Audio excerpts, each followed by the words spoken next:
Alright, howdy folks. Welcome back to Top Comics Pressing. In this video, what we're going to do is another case study here on an Incredible Hulk number 181. So this one, if we give it a quick glance around the perimeter here in our rake and glare, we can see that it actually looks like it's pretty high grade overall. So there's no major creases on the front of this thing. There's no major creases on the back of this book. And so that all looks pretty good. What there are two defects here that I think we can both fix up. The first of which is that this copy is quite yellowed.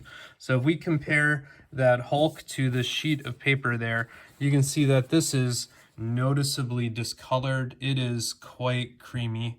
And so compared to that white sheet of paper, it's pretty gross.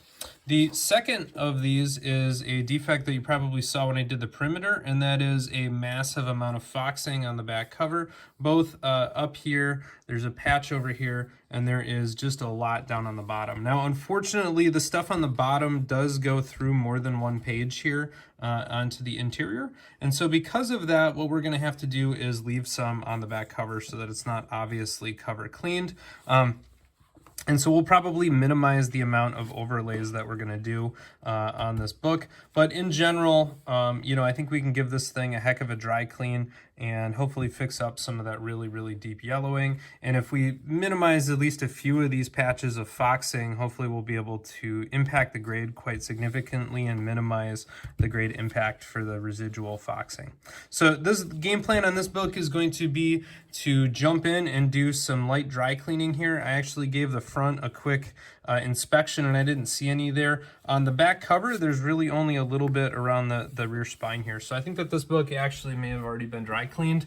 And after the dry cleaning here, what we're going to do is give it some blue LED overlays. So for this book, given the extent of the yellowing and the foxing, I'm going to use 3% hydrogen peroxide on the overlays, and I'm going to target 3 exterior treatments, see what it looks like, and I may or may not follow that up with either a 4th exterior treatment or 1 to 2 interior treatments to try to minimize that. And again, I'm going to try to hit the balance here between fully removing the foxing and leaving some clues, or making sure that there's a little bit left there to find, but not enough really to flag or really to smack the grade down in any way. And so, that's what we're going to try to do with this book, is walk a kind of the tightrope, and I think we'll be able to do that.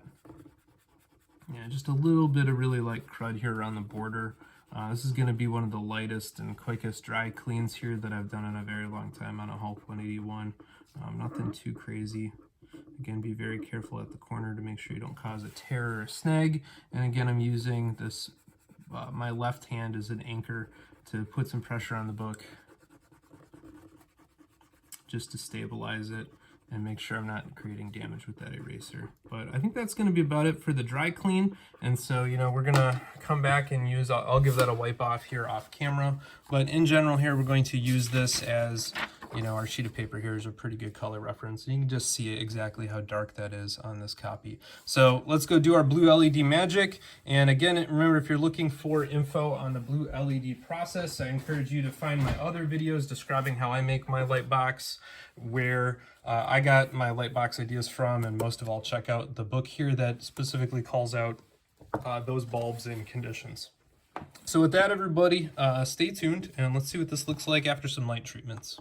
All right, folks, welcome back. We're going to take one final pre-press look here at this copy of the Incredible Hulk number 181. So you can see this has that characteristic wrinkle, which is kind of how it looks after the blue LED light treatment. We'll flatten that out in the final press. I did want to take a minute here to point out that while this book did get treated a lot, and I'll give you that count here in a little bit, it still looks, quite creamy, if not yellowed. So this thing's several tones brighter than it was, but it still is by no means white.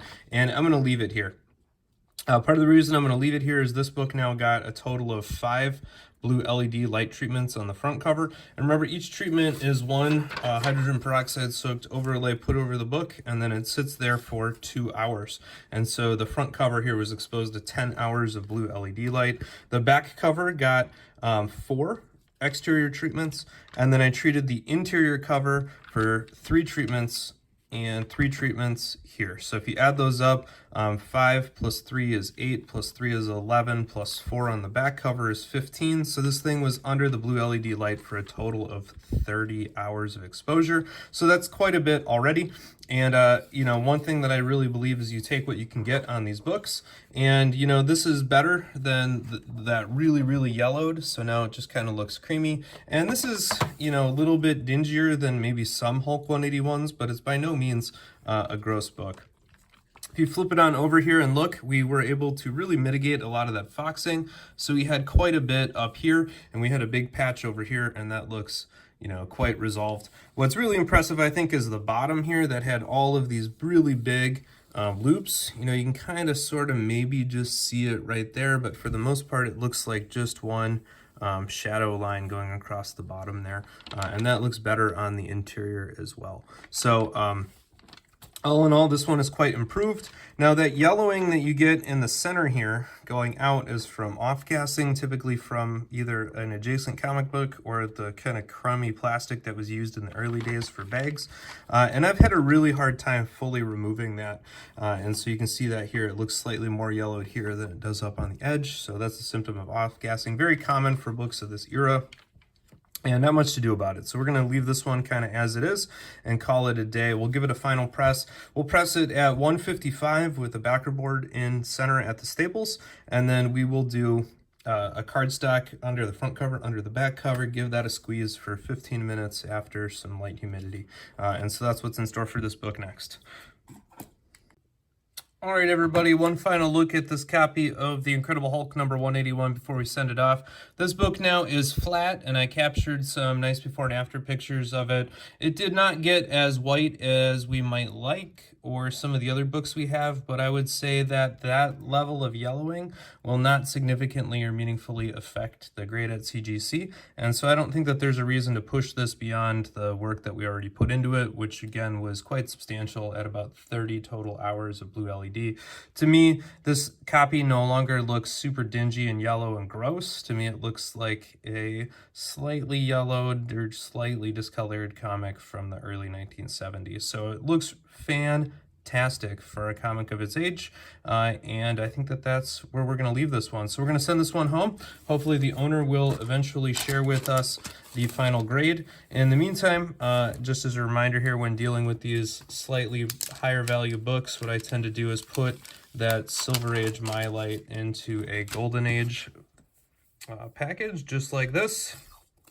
We're going to send this one on home, doubly protected here from both the top and the bottom. And what I really like about this is, again, you get that nice border of protection on both sides of that comic book, as well as the corners, which is probably where it would suffer any damage should there be any. And so that's that. So keep your fingers crossed. It'll look to you to be mere seconds, but to me, it'll be weeks, if not a full month. But hopefully we'll figure out how the CGC treats this copy. Stay tuned, and don't forget to like, subscribe, and follow. Find us on Facebook and Instagram. Thank you. All right, folks, I know this is the part of the video where you're expecting me to reveal how CGC ended up grading the book. In this particular case, I never found out. So I've been holding on to this one for a long time, and the owner just never sent me the end result. Maybe they kept it raw, maybe it didn't get the bumpski and they were frustrated. Some people never get back to me on how their comics turn out. So anyway, I know that that's disappointing. It's always disappointing to me. I enjoy seeing the end result, even if the book undergoes a dipski and might even lose a grade point or a half grade point. That does happen. It's rare. I try to be very conscious about the crack potential before I open them up, as you know from how all of the crack or not to crack videos that I've posted. But sometimes just due to either inconsistency in CGC's grading or maybe a defect that you see only after it's open. So a lot of times creasing on white through 2 layers of plastic, particularly if it's not called out in the CGC grader notes, can be very hard to see, unless you get it at perfectly the right angle. So things like that can happen. Maybe that was the case here. Maybe the person got a big bumpski. Maybe they just forgot to report it out. In any case, if I'm working on your books, please do share back, even if the results aren't spectacular. I do appreciate hearing them. And other than that, hopefully you just appreciated the process and the time that we put into helping make this one the best it could be. So take care, everybody.